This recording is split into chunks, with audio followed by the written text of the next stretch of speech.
Good evening, wherever you may be.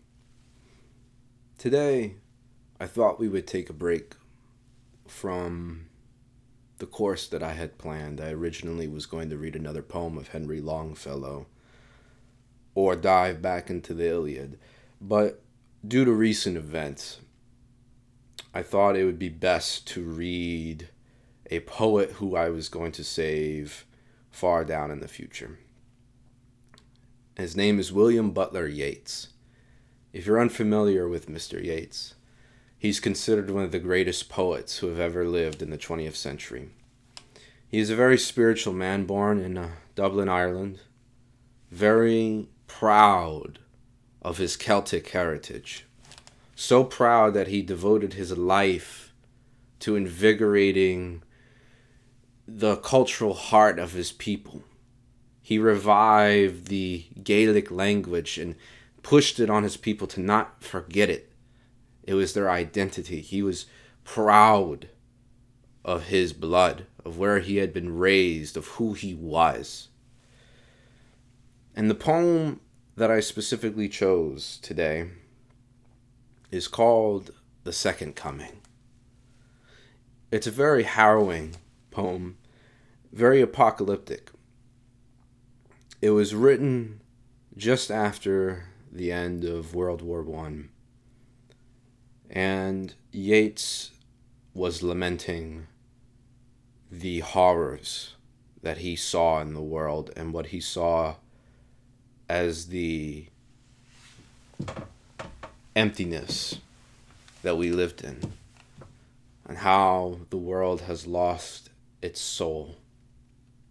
And so today, I wanted to visit him, to read what he had said, and to hopefully stir in your hearts the same energy that he felt.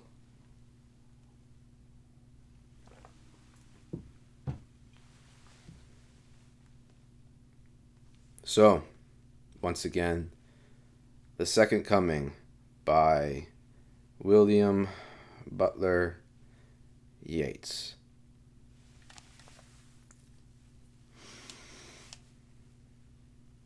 Turning and turning in the widening gyre, the falcon cannot hear the falconer. Things fall apart, the center cannot hold. Mere anarchy is loosed upon the world. The blood-dimmed tide is loosed, and everywhere the ceremony of innocence is drowned. The best lack all conviction, while the worst are full of passionate intensity. Surely some revelation is at hand. Surely the second coming is at hand. The second coming. Hardly are those words out when a vast image out of Spiritus Mundi troubles my sight.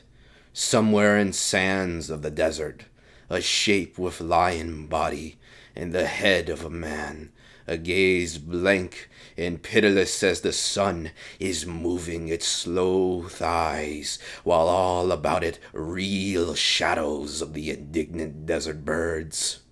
The darkness drops again.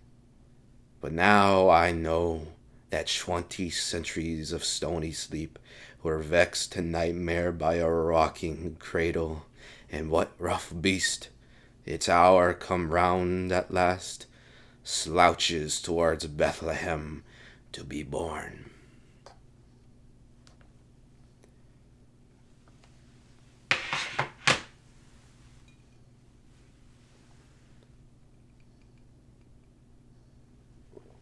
The ancient Greeks believed that the Muses inspired a man.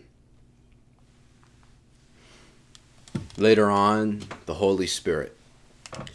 And I am a believer of that. I believe that Yeats was divinely touched, at least in that moment when he wrote this poem. Every time I read it, I'm reminded of the horrors of our own modern world. And I think, in a way, things are worse. We have lost our soul. Everywhere you look, You see humans, but no humanity. As he said, the center cannot hold, and that very center is the soul. The world has lost its soul. Our leaders have lost their souls, and the people shepherded by them are losing theirs. Hollow men everywhere. And we can lament, we can fear the apocalypse, as many do. And it certainly does seem that way. It certainly does seem as if the world is ending. But it's important to remember that at no point in human history was there just prosperity and peace. There has always been bloodshed. There has always been war. There has always been innocents murdered in war.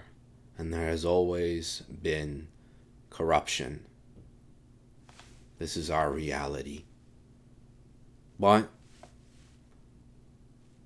we don't need to despair. We don't need to run off into the hills and just pray that it all ends. Each and every one of us, every human being who has ever walked on this earth, who has breathed, who has experienced life, was given a blessing. Now, how you choose to utilize that blessing is entirely up to you. Some people neglect it, and they live very empty lives. Some people reject it and choose to bring destruction and chaos into our world. And there's a few who choose to enjoy it and to make others realize that they should be enjoying it as well. And that's why I wanted to read this poem. I want to remind everybody, whoever will listen, that that center is you. It starts with you. Are you living righteously? Are you beautifying your life? Do you surround yourself with beauty? Do you uplift or do you waste? And do you destroy and do you abuse? That's how it begins. With yourself. One man does not have the ability to change the entire world. It seems like that. But we forget that those men who did influence the world influenced others around them. Think of a pond, a still water pond. Smooth, still, undisturbed. And then something falls into it and disturbs it. And the ripples come out and grow. That's you. Disturb the pond. But begin by doing so with yourself. Beautify yourself. Make others look upon you with inspiration that they should be doing the same. That they should be yearning for beauty. That they should be in love with existence. That's how it begins. We can collectively choose to make this world hell, and we are going that path. We have chosen this for thousands of years. Collectively, we have chosen to make this world horrid. And it's not meant to be like that. And it won't be an easy fix. We will not live to see the world change for better. But that's where your generosity comes in. You must realize that living a virtuous life, beautifying yourself, surrounding yourself with beauty, it's good innately for yourself. But it plants a seed that one day will turn into a tree that future generations can rest under. And that's how we need to look at this world. We can despair all we want. And yes, there are things that you should be outraged about. But don't let it consume you. Do not let your hatred for what you think is evil in this world consume you, because it will turn you into the very thing you despise the most.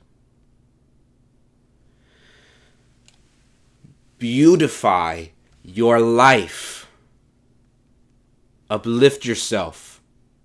And in doing so, you will uplift others. And understand that what you're doing is innately for yourself, and it will gradually, and slowly better the world around you.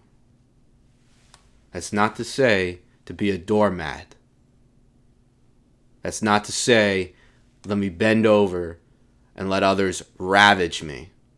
Be strong, but do not bend your morals and ethics.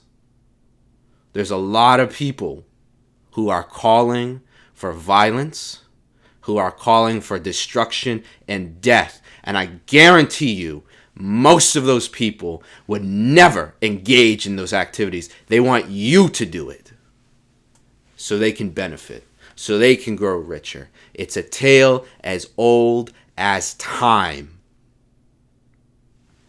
So be wary of that. And understand that your life is a blessing. How will you spend it? Will you destroy the center that is yourself and fall into the chaos that the world is? Or will you hold? Will you beautify yourself? Will you enjoy the gift of existence? Will you make this world a better place, starting with yourself? Never forget that. Never. Your life was no accident. You were brought into this world, and you can live emptily if you desire.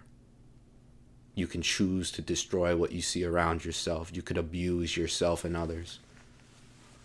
Or you can enjoy it and utilize the gift that you were given. Enjoy your life. Beautify your life. And don't despair. Do not be afraid. Remember that always. And enjoy yourself. Live righteously. Live smart. Live purely. Be virtuous. That's all. I hope y'all have a wonderful evening, wherever you may be. Be safe, and remember that your life is a blessing. Thank you.